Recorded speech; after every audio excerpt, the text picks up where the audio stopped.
So we've gone live. So it's Friday, Fish and Chip Friday today. Anyways, just before I forget about it, because I have forgotten about it, there's no Fish and Chip Friday Q&A today because I'm going to have Christmas dinner day on a Fish and Chip Friday because the wife's not very well.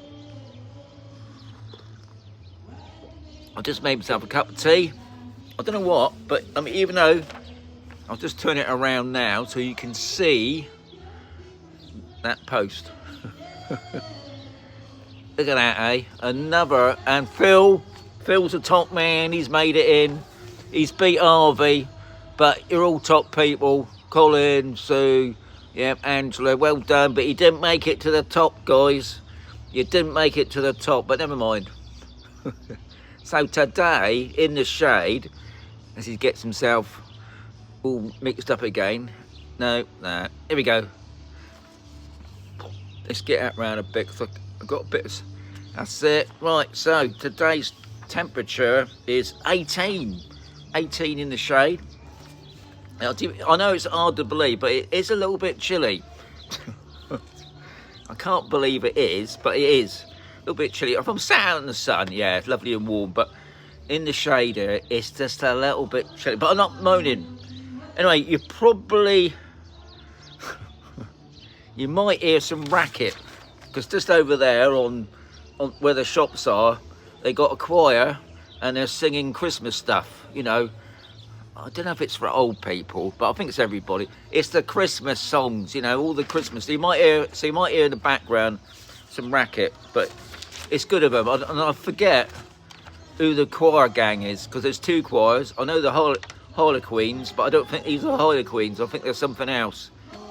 So anybody that's watching this on the campus who knows who they are, add it below, because I'm sure people want to know. So yeah, Fish and Chip Friday, but I'm having Christmas dinner tonight. I think that's the Christmas Carols in the Sun. That's it. See, I read that one. See now, I read that. It's distracted me. Yeah, so tonight I hope it's Christmas dinner. It's over at Piccolo's. So if you're there, give me a wave. I don't mind. Yeah, I think it's a Christmas meal. It is a Christmas meal, but I'm not sure. Is it Christmas? I might have a burger. So I might have a Christmas burger. Anyway. Oh yeah, Susan, who won the stickers the other day. Susan, I'll post it today. So depending on how fast the postage system, you might get it before Christmas. But if you can let me know you did, because that would be amazing if it did get there before Christmas. So today's question. Now this is the last question that Phil gave me a lot of questions, and this is his last one of this lot anyway. And he says, and I'm going to read this properly this time, because the past 2 days I read it wrongly, so I've got to concentrate on this one. Do you encourage younger members of your family to consider moving to Spain? And if you had your time again, would you have moved when they were younger? To be honest, I haven't really encouraged my kids. And I haven't obviously encouraged Jan's kids, because Jan's kids are already somewhere different. My kids are up near Chesterfield way. And obviously they got 3 young kids. And I've never really sort of, I know they watch me, which is fantastic, you lot. You're the best. But I've never really encouraged them, because I suppose, end of the day, it's what you want to do, isn't it, in life? I think, because I never know really what's going on in my daughter's head, I think they're quite happy where they are. You know, they've got 3 young kids at school. I suppose you're enjoying life, aren't you? You better be. But to me, I've always wanted to live abroad. I can always remember, even as a kid, even before joining the forces, I always wanted to travel.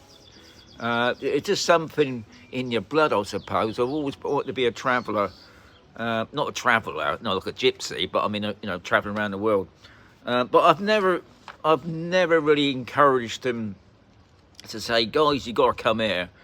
I think it's their life. It's, you know, they choose their own life, you know, their own path. Now, obviously my wife's kids, I've got one in France. He's quite happy where he is. He's got 3 young kiddies, and I've got another one in Germany. Well, I think it's Bulgaria. I always get mixed up with that one in Germany, but it's sort of Bulgaria. Never pronounce that word right. Anyway, he's got 2 young kids. I don't know why in Germany and France, because to me the weather's a bit like the UK, you know. Maybe, I don't know. It's a bit, to me it's very samey, those 2 countries. And who else have I got? I've got my other brother. I got my bigger brother. He lives right in the middle. He lives between where old East and West used to be. If you remember those old days in Germany, in a really little place. But I always phone him up, and he's probably watching me. And he lives in a really cold place, you know, cold and wet and damp. But he loves it there because he loves going out the walks and whatever. So he tells me. I couldn't hack that. Now Jan's got, one of her brothers lives in Canada, where they can get temperatures like 40 below. How could you love living there? I don't know. I mean, I love it here, but then obviously in the summer it's 40 and above. So it's supposed you got, you know, it's what you want to in life. I suppose you want to be boiling hot and melting, or cold. I just don't want to be cold. And my wife come back from Germany the other day, and she's brought back one of those bugs with her, you know, one of those colds with her. So, and oh yeah, if I moved when the kids were young, no, I wouldn't. I don't. Odd thing to say that, because I know there's quite a few people I know that are moving with young kids. I don't think I could have done that. Mainly because I think if I was moving when I was younger, then I would have to support myself more, you know what I mean? Get some sort of job. And I know straight away I would have found that difficult, mainly because obviously I suppose I would have to force myself to speak Spanish, because that's the thing, you know, it's no point moving to Spain and expecting to get a job around the corner. Jobs are not easy here. This area is a farming area. It's not very industrial. So unless you're good on the computer and things like that, yeah, that's fair enough. A lot of people that I speak to do that. They do this nomad thing, work off their computer. But obviously here you still have to, you know, go through all the rigmarole, the visas and all the paperwork and things like that. I don't think personally I would have brought the kids there if I had that option, I suppose. Mainly because obviously when I was younger, I had a big mortgage. And if I sold my place then, you know, moving then, I wouldn't have done it. No, end of the day, I wouldn't have done it. I would have let the kids grow up and probably leave home, and then I would have moved. But obviously I was still even in that stage then.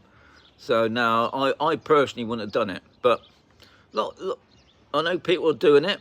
You got a lot of people saying, you know, we're schools for the kids. You know, obviously they don't get much help here. This is what the thing that did surprise me, that when the kids come here from, say, the UK, they don't speak no Spanish.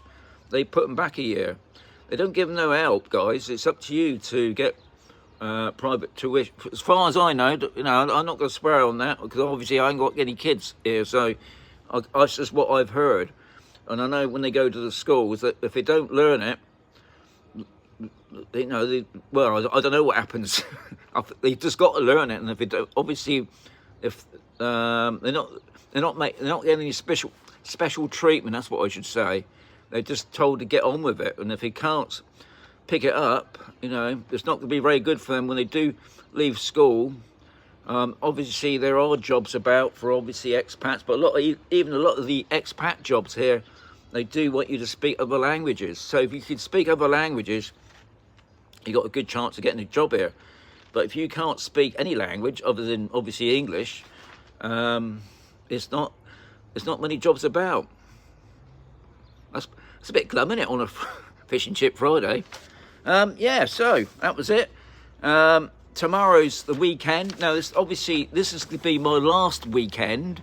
So there's going to be Sunday, obviously Free Sticker Sunday, and then I'm going to do my last broadcast next Thursday, because that's going to be my 7-year anniversary of moving to Spain. I'm not still sure what I'm doing on that day. I don't know if I'm going to do a live 1 hour chat or my usual 10 minutes. I don't know yet, but we'll see how we do. We got 24 in the house, so I've only got eight lights. Is that 8 lights? I've only got 8 lights. Come on, that's a bit stingy, isn't it? I've got 24 here, so you've got 24 watching me, and you only got giving me 8 likes. Oh, hang on, it's starting to go up a bit now. Come on, just whack one more, just whack it up there. Press that button that says, oh, I like him. That's it. Got 10 now, it's worth it. Anyway, guys, as always, thank you very much. Look at that, eh? Blue. I think that we got all this. We have, Andrew, your top lady. We got this right through to next week, would you believe? But and I think at the weekend the temperatures are coming back up again. Can't believe it, can you? Anyway, adios amigos. Have a great day. I'm just gonna have one more slurp and press it off.